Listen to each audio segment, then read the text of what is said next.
morning. Well, I'm here somewhere. I'm not sure you'll be able to see me, but that's the point. This is what I'm prepared to go through for my art. Getting up early. It's actually raining. It's not very nice at all. With a fog. So it might be a complete washout today, but today we're going to head into Aragon to a workers' utopia.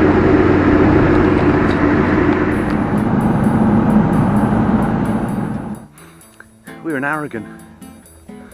We're in the town of Calacete, and I'm already out of puff, having ridden about 200 metres up this hill into the town.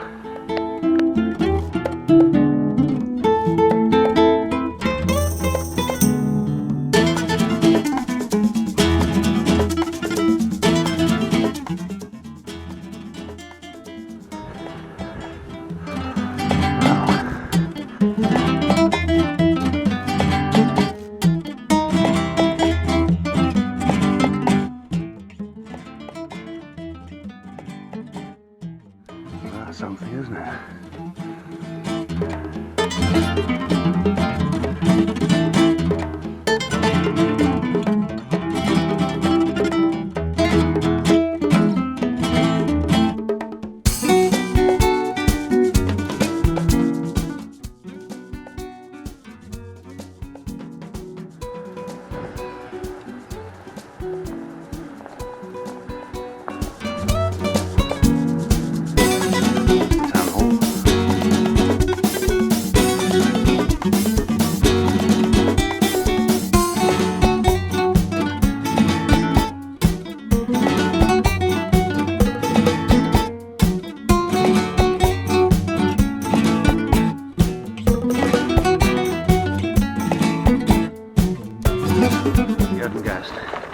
Calacete is an extremely well preserved medieval village, and it's literally well preserved because in a very short space of peace that the town had in the 1600s, enormous amounts of money was spent on restoring the old buildings. Now every single town that we go to today has a very similar history. It was an Iberian settlement first, say 600 BC. It was then taken over by the Romans, by the Moors. It was conquered by our old friend Ramon Berenguer in 1150s, excuse me, and then went through one war after the next. The War of the Reapers, the War of the Spanish Succession, 2 Carlist wars. What else was there? Well, the Civil War. The Civil War. And each village has its own history, with each one of those things happening to it. But unlike some of the others, Calacete is rich because it produces olive oil and lots of it. Aceite means oil, so this is the house of oil. Calacete produced so much oil that it was exported, and some of it was exported to Paris, where they used it to light the streets with olive oil. And it was because of the oil that Calacete was so fought over. We're right on the edge of the Mataranya region, which is bordered to the south by the Besete Mountains. And the Moors, once they were kicked out, only fell back as far as the Besete Mountains. And for about 300 years they conducted raids, most particularly into Calacete, which they looted and raided and burnt. But you can't really blame them because it was theirs for hundreds of years and they got kicked out. What I don't know is whether that black cloud is coming my way or is going away. I think I've got my answer about the cloud. The sun's just come out, so I'm going to regret forgetting my sunnies today. So that's a proper look of the Besete Mountains. They look pretty incredible from here. They're a bit of a wonderland for hikers and canyoners, I think it's called, is it? Canyoning? There's lots of little rivers that come out of it in a series of waterfalls and pools. We're going off piste a little because I've just seen this off the side of the road. a hermitage, Our Lady of Mercy. That's what the sign said anyway. Ooh. So whilst the hermitage is lovely, old ashlar blocks, let's say it's 12th century because everything is, and here is the view. Look at that. So that's the Besete Mountains in the background.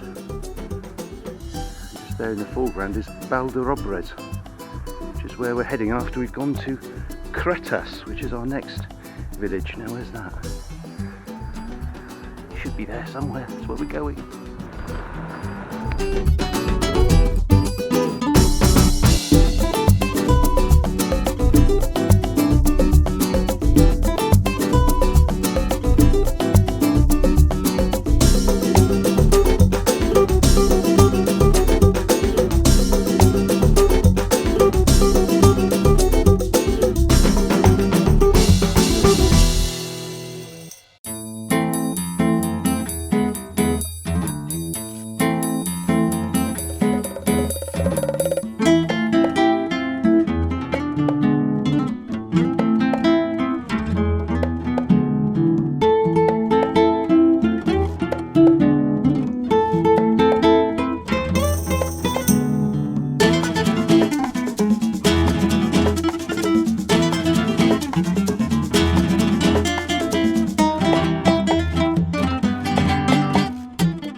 Another one of these medieval walled towns, walled so the Moors could be repulsed from their own homes. There you go. That's history for you, isn't it? It's very impressive. Lovely area. Oh, there you go. I was worried about that black cloud coming in, and another one came up from behind me. Let's hope it doesn't rain. I'm on my second climb of the day, but if you wanted to cheat and do this bit of landscape on the flat, this is the Via Verde. It's one of the longest, I think it is the longest in Spain, and we'll be seeing it a few times today. And I've ridden on it on one of these videos much further downstream. It sort of follows the Ebro.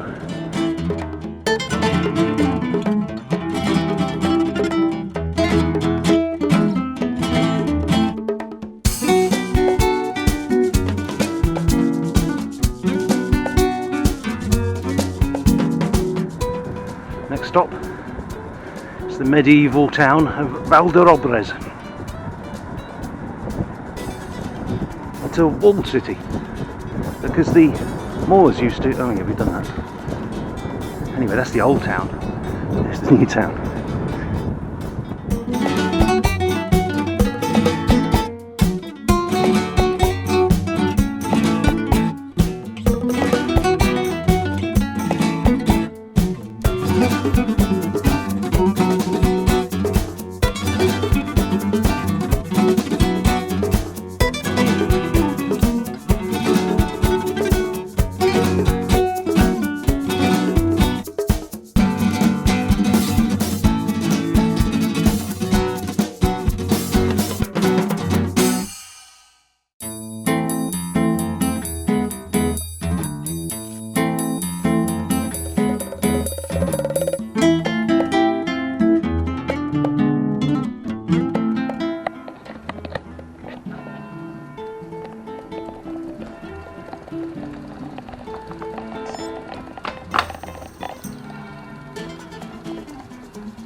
Strange.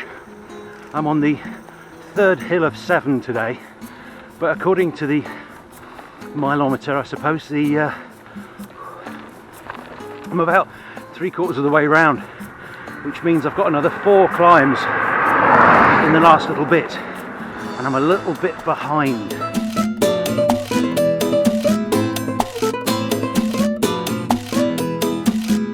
The town behind me, La Fresneda, is a medieval wall town, but it's got an interesting distinction in that, well, Spain's usually been a monarchy.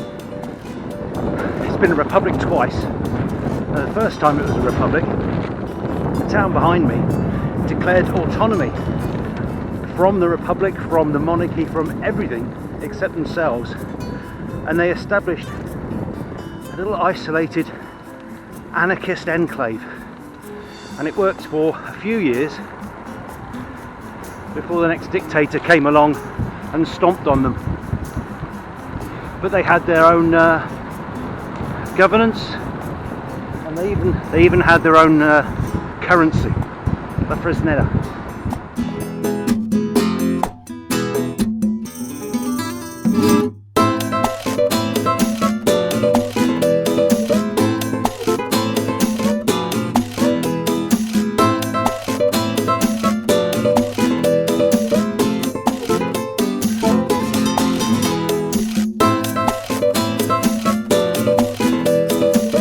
The roads just got very small.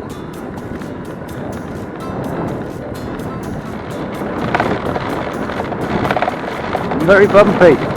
Rather than labouring up a 8% hill like I just have, you could see this region, as I said before, using the Via Verde. So I'm absolutely exhausted. Well, you could be riding along that. Not so easy to make out, but there's La Torre del Comte in the foreground, and just behind you can see La Fresneda. And that should mean, seeing those two lined up, that I'm on the right road, but I didn't think I was on a little... I feel lost. Actually, my little Garmin has just told me that I've started climb 6 of 7, so I'm obviously on the right road, which is good to hear. This is lovely, look at this. I haven't seen a car for a long time. It's quite busy to start off with.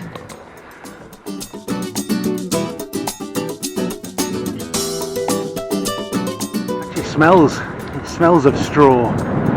This is lovely.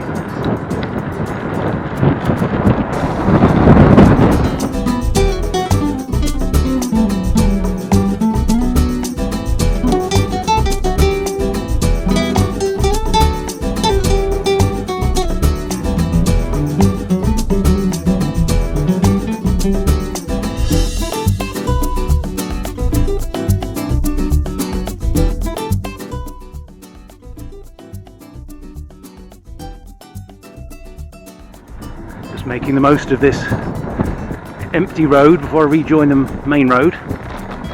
Just at the last part of the Matarania Valley before I start climbing back up to Calasete. It's been an absolutely cracking ride.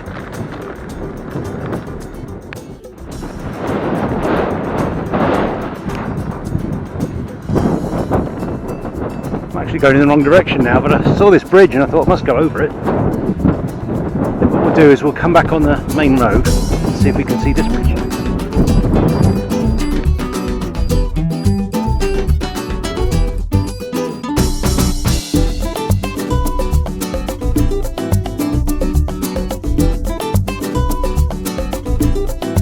Here we are.